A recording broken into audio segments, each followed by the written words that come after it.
Bienvenue à l'émission Haute-Côte-Nord enracinée et pour cette première, on a nul autre que Hugo Girard. Allô Hugo? Allô? Comment ça va? Super bien. Super bien. Écoute, t'es vraiment la personne qui ça nous prenait pour une première parce que évidemment on connaît tout ton parcours, mais il y a peu de gens peut-être qui savent que tu viens de Portneuf-sur-Mer en Haute-Côte-Nord. Il n'y a pas longtemps, tu as acheté une résidence pour y être peut-être un peu plus souvent. Ça fait combien de temps que ce projet-là est arrivé dans ta vie? Écoute, ça a commencé quand mon garçon était au début de l'adolescence, parce que lui, il n'a pas connu ça. Il n'est pas venu ici très souvent. Il est venu quand il était très jeune. Okay. Puis là, quand on a commencé à faire des activités qui étaient plus des activités de gars, là, ouais. Chez nous, moi, il y a un 4 roues depuis qu'il est tout jeune. Okay. Après ça, j'ai acheté un side-by-side, puis il se promenait dans le cours. Fait que de temps en temps, on allait dans des trails ou dans des endroits qu'on mettait ça dans la remorque, puis qu'on allait se promener. Puis on va aller sur la Côte-Nord. Oui. Fait qu'il devait avoir à peu près 14 ans, 13-14 ans. Okay. Et là, non, même plus jeune que ça. Okay. Ouais, il devait avoir à peu près 12 ans, 11-12 ans. Puis là, on est venu, puis à chaque été, on venait passer là, un 4-5 jours, juste pour faire du side-by-side, là. Du VTT, puis de profiter de la plage, le bois, puis toutes les choses qu'on ne retrouve pas en ville, finalement. Puis en même temps, c'est une manière pour moi de lui montrer d'où je venais, puis en quelque sorte, de montrer d'où étaient ses racines à lui aussi. Ouais. Fait que là, on allait voir l'école, là, j'étais allé, l'école primaire. Après ça, je suis allé des sports, ou après patiner, ensuite la polyvalente. Puis, tu sais, quand tu partages ça avec ton père, à travers des yeux d'enfant, mais tu as comme un intérêt qui est encore plus grand, puis tout d'un coup, il s'est mis à s'approprier l'endroit. Okay. Tu sais, mon cousin est devenu son cousin. Ouais. Après ça, les gens qui ont appris à connaître, c'est devenu ses amis, pas les amis de son père. Fait que on a vraiment eu une belle connexion, puis ça nous a permis de nous rapprocher. Puis à un moment donné, à force de venir à chaque année, puis étant donné qu'on allait souvent dormir à l'hôtel plutôt que de dormir chez ma mère, là, je trouvais ça un peu plate quand j'arrivais le soir. On n'était pas nécessairement super bien. Ouais. On t'a passé la journée à l'extérieur, t'es sale, tu rentres, c'est quand même, t'es dans une chambre d'hôtel, puis c'est correct pour être là, mais quand tu viens passer 4-5 jours, puis que t'es 3 garçons, fait que là, ça fait du stock, puis là, après ça, il faut aller manger, puis là, t'as pas les commodités qu'on a l'habitude dans la maison, puis c'est ça que je voulais dire. Puis à un moment donné, en parlant avec mon cousin Stéphane, j'ai dit « Hey, j'aimerais ça peut-être avoir un pied à terre ». Puis là, c'est comme ça que le projet est né. Puis avant de le concrétiser, je me suis assis avec mon garçon pour lui demander, j'ai dit, si je fais le move, est-ce que tu vas venir? Parce que, honnêtement, ça me faisait du bien de revenir, mais ça me faisait encore plus de bien de pouvoir vivre ça avec lui. Donc, si je peux venir ici puis que venir toujours seul, peut-être que je n'embarquerai pas là-dedans. Puis lui, il était vraiment content. Puis jusqu'à ce jour, là, je touche du bois. Ça fait partie des beaux événements qu'on vit ensemble à l'année, aussitôt que lui peut, puis que moi je peux, on vit ensemble, puis des fois, il vient lui-même, puis c'est ça que je veux laisser. Fait que pour moi, ça va nous permettre de ramener mes racines qui deviennent les siennes, et un jour, ce seront celles de son fils ou de, ou de sa fille ou de ses enfants. Donc, parce que moi, ça devient un peu le chalet familial. Ouais. C'est ça que je veux recréer. Tu sais, nous, quand ma grand-mère est décédée, la famille s'est quand même divisée. Puis là, il n'y a plus personne qui vient. Okay. Donc, moi, ce que je veux recréer, c'est un endroit rassembleur. Et pourquoi? Parce que c'est de là qu'on vient. Ben oui, puis ton fils, évidemment, il a appris les valeurs de la Côte-Nord, si on veut, tranquillement, grâce à toi, grâce à lui montrer. Qu'est-ce que toi, vu que t'as grandi à Portneuf-sur-Mer, puis tu as le parcours qu'on connaît tous, qu'est-ce qui est resté en toi de Portneuf-sur-Mer, puis qui restera toujours aussi en toi? Moi, j'apprécie beaucoup les grandeurs. Je ne suis pas capable de rester dans une petite place, un petit terrain, puis avoir quelqu'un qui me marche à la tête et de marcher sur la tête de quelqu'un. Donc, quand je suis parti étudier à l'extérieur, je louais des maisons. Puis là, on se mettait plusieurs pour louer la maison, ce qui nous permettait d'avoir plus d'espace. Donc moi, les grands espaces, la nature, tu sais, j'ai été chanceux. Je me levais chaque matin quand j'étais jeune, puis quand j'ouvrais la fenêtre, c'était le fleuve. C'était le soleil de la mer, parce que le soleil se lève toujours à l'est, puis on l'a très en face de nous. Puis c'est super beau. Puis quand j'étais ici, pour être honnête, j'avais juste hâte de partir. Parce que ce qu'il y avait ici, ça me plaisait pas. Je voulais pas devenir pêcheur, je voulais pas être bûcheron.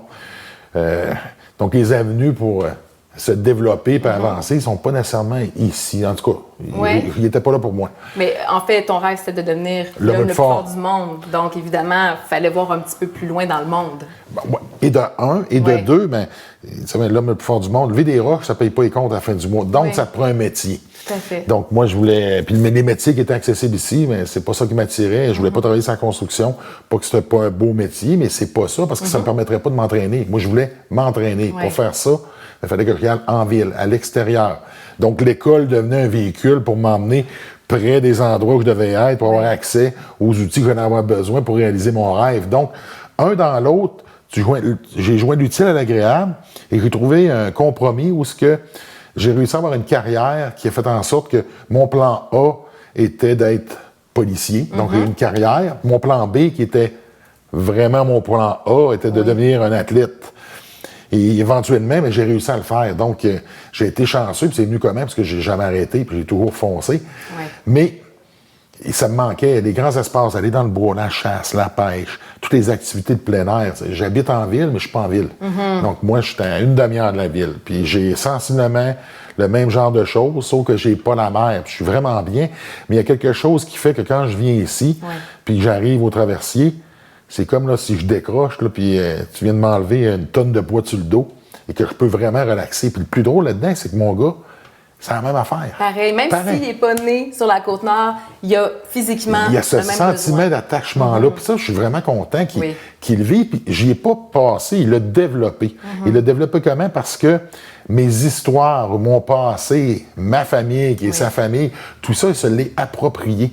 Donc, ça finit que ça devient ta région aussi. Puis, tu sais, mon garçon, j'ai la chance d'avoir, c'est mon partenaire d'entraînement, c'est mon meilleur ami. Donc, ça te permet de développer une relation puis une chimie qui fait que c'est ça que tu vas avoir, c'est ça le sentiment, c'est ça la famille. Donc, pour moi, je viens ici pour ça, parce que ça me rappelle, pas que je l'ai tellement eu étant jeune, mais je pense qu'on est d'où ce qu'on vient. Oui, tout à fait. Puis, biologiquement, il l'a lui aussi. Oui. Oui, parce que on le sait maintenant, tu es né à Portneuf-sur-Mer. C'est à l'âge de 12 ans que tu as commencé à expliquer que tu voulais devenir l'homme le plus fort du monde. L'homme le plus fort du monde. Et comment ça a été reçu sur la Côte-Nord, ce rêve-là? Oh, je pense pas que ça a été reçu bien. Non. Je pense que ça a été plus qu'éventuellement, tu fais face aux faits accomplis. Je me souviens que quand j'en parlais étant jeune, tu sais, avoir des grandes ambitions, quand tu viens de Portneuf, c'est pas quelque chose de très commun. Tout à fait. Donc, c'était plus, on est né pour un petit pain. Tu te trouves une job, puis tu essaies de la garder pour être capable de faire vivre ta famille, puis d'en avoir une. Puis... Donc, c'est pas nécessairement une vie qui était facile. Puis là, je pense que c'était pire pour mes parents, leurs parents. Donc, ça a beaucoup changé, là. Puis c'est normal, mais ça reste qu'à cette époque-là, ma vision était plutôt négative de la vie que ça pouvait m'apporter de rester ici.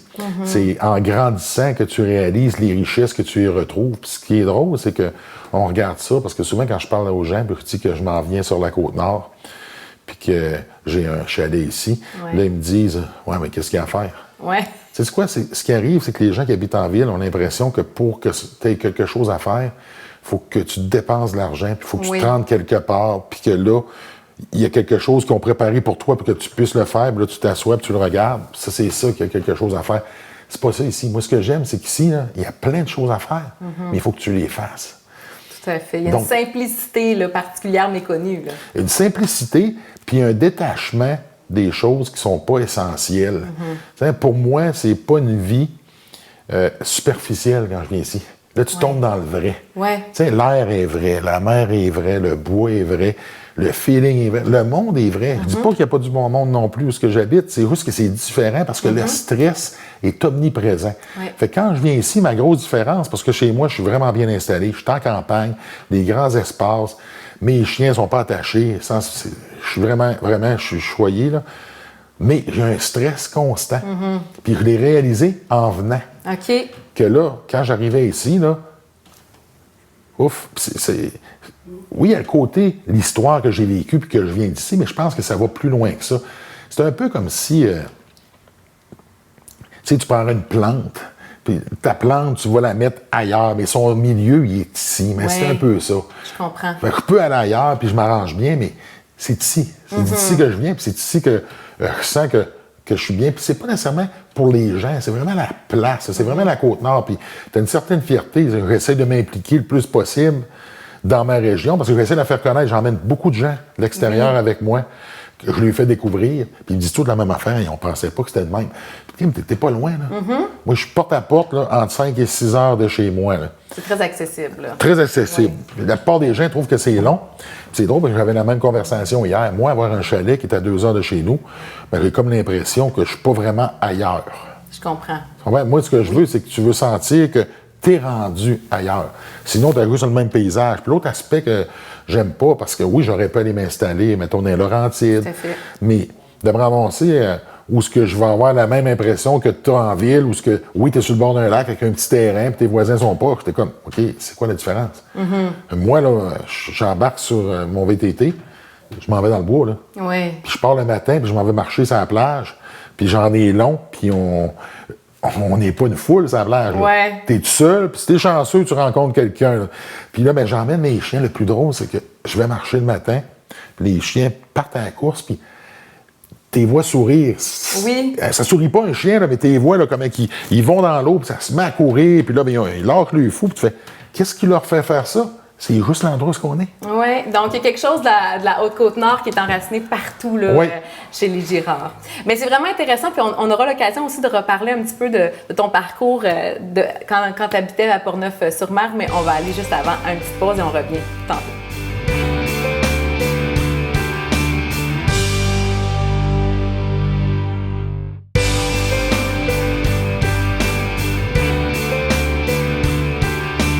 On est de retour à l'émission Haute-Côte-Nord enracinée avec notre invité Hugo Girard. Hugo, on se parlait justement de ton parcours, de ton besoin, de à quel point ça te fait du bien et que tu te sens chez toi quand tu viens faire tes tours régulièrement à Portneuf-sur-Mer. J'ai envie de demander, le petit garçon de 12 ans qui avait l'ambition de devenir l'homme le plus fort du monde, est-ce qu'il savait qu'il y avait autant d'ambition que ça à ce moment-là? Wow! Honnêtement, si tu me demandais, tu me le demandes, là? Oui. J'ai fait... je me décrirais plus comme un overachiever. OK. Donc, j'ai fait beaucoup plus de choses que je pensais que j'allais être capable d'en faire. Ouais. Donc, tu sais, moi, c'était relativement simple. Là. Je m'entraînais pour être le plus fort, puis tu croises les doigts, tu espères que tu y arrives. Puis quand ça s'est arrivé, il y a plein d'autres choses qui sont mises à arriver parce que la réalisation de cet objectif-là me fait réaliser que finalement, les limites, c'est toi qui les imposes. Puis qu'au final, ben, je pouvais faire tout ce que je voulais. Il fallait juste que je détermine qu'est-ce que je voulais faire, puis ensuite que je mette l'effort et que j'y crois. Parce que ça part de là, c'est de la conviction. Fait que moi, je peux mourir d'un matin, puis j'en ai fait au-delà de qu'est-ce que je pensais que j'allais en faire. Parce que des fois, ben, il faut que je me touche puis que je me pince pour être certain que je suis vraiment réveillé, parce que je me fixe où je suis un gars de projet. Ouais. Fait que j'étais un go-getter, là. Fait que moi, ça me prend un projet, puis je drive, puis je l'attends. Fait que c'est là-dedans que je suis bon, c'est dans ça que je performe. Donc oui, finalement, j'en ai fait beaucoup plus que je pensais faire. Peut-être qu'à l'âge de 12 ans, c'était difficile de savoir que ça ressemblerait à ça. Puis même encore aujourd'hui, tu sais, on parle, oui, tu as réussi ton objectif ultime, tu es devenu l'homme le plus fort du monde, mais par la suite, tu es devenu aussi porte-parole, animateur, entrepreneur. Il y a d'autres projets qui s'en viennent. J'ai l'impression que même si le petit gars de 12 ans il est un petit peu plus loin, ça continue toujours ce besoin-là. Puis est-ce que tu as l'impression que tu n'as peut-être même pas... Tu sais même pas encore jusqu'à quel point tu peux aller? Malheureusement, je pense que je vais manquer de temps. C'est ça, hein? Ouais. Ne pas assez d'une vie. J'ai vraiment le feeling. Il y a tellement de choses que je veux faire parce qu'une de mes belles qualités, c'est que je suis quelqu'un de curieux. Et le fait de dire, regarde, si tu me dis que je suis pas capable, la seule façon de le savoir si tu es capable, c'est de l'essayer. Ouais. Donc, c'est d'enlever ces limites-là. Puis je pense que c'est chez les jeunes, ce qu'on retrouve beaucoup, c'est ça. C'est le manque d'ambition et le manque de vision. L'autre aspect aussi, c'est qu'on veut tout avoir tout de suite. Ouais. On veut pas travailler pour l'atteindre. Puis ça, malheureusement, dans la vie, c'est pas comme ça que ça fonctionne. T'es chanceux, des fois, ça arrive, ça te tombe tout cru dans les mains. Ouais. Mais l'obtention des choses que tu veux vraiment, là, ça vient avec le travail, ça vient avec l'effort, la discipline, puis le focus. Tu sais, ça m'a pris 20 ans entre le moment que je dis à ma mère, un jour, je vais devenir l'homme le plus fort du monde et que je le devienne. Dans 20 ans, t'as le temps plusieurs fois d'abandonner ou de perdre le focus de la direction où ce que tu veux aller. Donc, c'est ça qui est très difficile. On vit dans un monde où il y a beaucoup de... le terme parasite, dans le sens, il y a beaucoup de choses qui vont nous déconcentrer de ce qu'on veut faire. Ouais. Il y a beaucoup de gens qu'on va rencontrer qui vont justement faire en sorte d'essayer de nous emmener ailleurs, de où ce qu'on veut aller. Ouais. Donc, l'important, c'est de savoir les choses qu'on veut et qu'on veut vraiment, et par la suite, d'être cohérent au niveau de nos choix. Puis moi, j'aime à dire que quand tu fais les choses que tu as à faire, tu es à l'endroit où tu dois être, tu rencontres les gens que tu dois rencontrer, et ces gens-là deviennent des gens qui vont créer des opportunités. Ouais. Donc, j'ai vraiment l'impression que je ne cherche plus vraiment. C'est juste que là, c'est des choses qui ne tombent pas dans les mains, mais ils sont en avant de toi. Ouais. C'est juste que là, d'un coup, tu enlèves tes œillères et tu les vois. Alors que la plupart des gens ne les voient pas. Parce qu'on se limite et on se met des limites. Ouais. Donc, on ne veut pas y croire. Puis c'est drôle parce que m'a donné un exemple qui n'est pas du tout avec ça, mais quand j'ai acheté mon premier camion, je louais un véhicule, puis là, je faisais des démonstrations de force, donc je mettais beaucoup de choses dans une remorque, c'était très lourd, le véhicule n'était pas approprié pour ça. Puis là, à un moment donné, je me suis dit, moi, ça me prendrait un camion pour tirer ça, puis qui serait habilité à pouvoir tirer ce genre de charge-là. Ouais. Je n'avais pas les moyens. Puis que ça a comme pris 6 mois. Je me ramasse qu'il y a un concessionnaire qui m'appelle, je vais faire une démonstration là-bas. Et là, finalement, je regarde un camion qui m'aurait tenté, le taux d'intérêt est à 0. On regarde ça, puis là, tu fais crime, ça me coûte pas plus cher que le véhicule que tout. Donc, c'est comme si j'avais lancé ça en l'air. C'est ça. Puis que c'est arrivé. Ce que ça veut dire, c'est que parfois, on a pas des préjugés, mais on se limite et on pense que les choses ne sont pas là pour nous. Ouais. Puis là, on ne cherche pas et on ne regarde pas parce que c'est la nature humaine. On est un peu lâche de nature. On est tous comme ça un peu. Fait qu'on se dit, ah non, j'ai pas d'argent pour ça. Ah, je suis pas capable. Ah, ça va être trop compliqué aussi. Mais si tu prends le temps de regarder, tu vas peut-être réaliser finalement, ça coûte pas si cher que ça, ou c'est pas si compliqué que ça, ou c'est ça la démarche pour y arriver. Fait que tout d'un coup, qu'est-ce que tu es en train de faire? Tu es en train de monter un plan. Fait que ce qui est vrai aujourd'hui n'est peut-être pas vrai demain. Ouais. Donc, la situation change. Pourquoi? Parce que toi, tu l'amènes à changer. C'est pas la situation qui va s'adapter à toi, c'est à toi de s'adapter et de prendre des décisions qui vont t'emmener à te rapprocher de ton objectif ou de t'en éloigner. Ça dépend de tes choix. Parce qu'en ce moment, j'ai l'impression aussi que tu as un discours qui t'a amené aussi à l'entrepreneuriat, tu sais, que tu as pu mettre ta couleur, puis tous tes acquis aussi dans une entreprise, dans un produit qui t'appartient.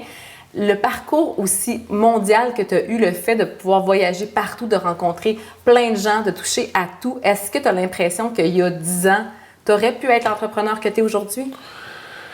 Moi, j'ai l'impression que j'ai perdu du temps. OK. Ouais, j'ai l'impression que, tu sais, dans la vie, ce que tu ne veux pas perdre, c'est du temps parce que le temps, on n'en a pas tant. Ouais. Puis en plus, on ne sait pas comment on en a. Ouais. Fait que, moi, j'ai l'impression qu'il y a beaucoup de choses que j'aurais pu faire avant. Puis que j'aurais pu faire mieux.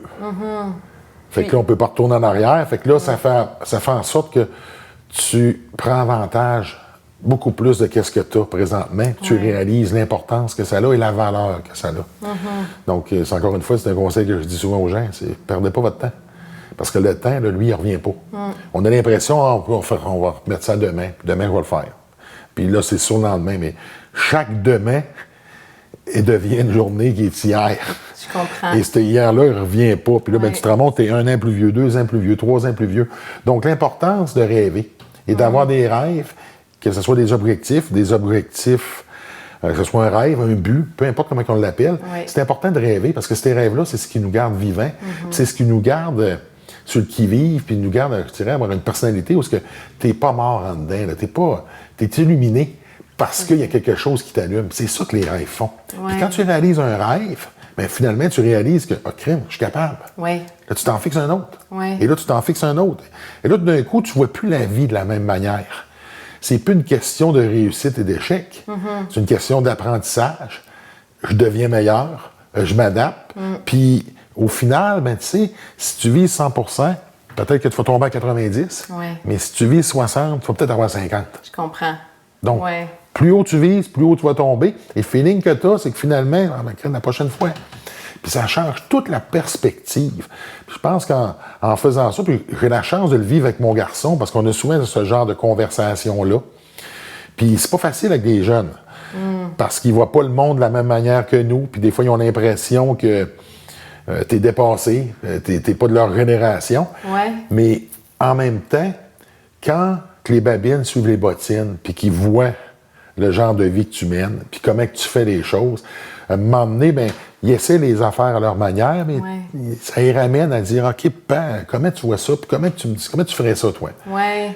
Pourquoi? Parce que c'est très proche. Puis là, ben, finalement, ce que je réalise, c'est que mon gars fait les affaires sensiblement de la même manière. Pourquoi? Parce qu'il réalise que finalement, ben, c'est peut-être le chemin le plus vite, parce que tu n'as pas à faire toutes les mêmes erreurs. Moi, j'aurais adoré avoir un père qui fasse ça pour moi. Et on a la chance de le faire. Puis la meilleure affaire, ben, c'est quand on le fait, on le met en pratique et qu'il le réalise. Tu sais, on s'entraîne ensemble. Puis je me souviens au début, là, il veut aller vite. Non, Tyler, on va faire ça de même. Lequel de nous deux connaît ça le plus? Parce qu'en plus, c'est une challenge. Ouais.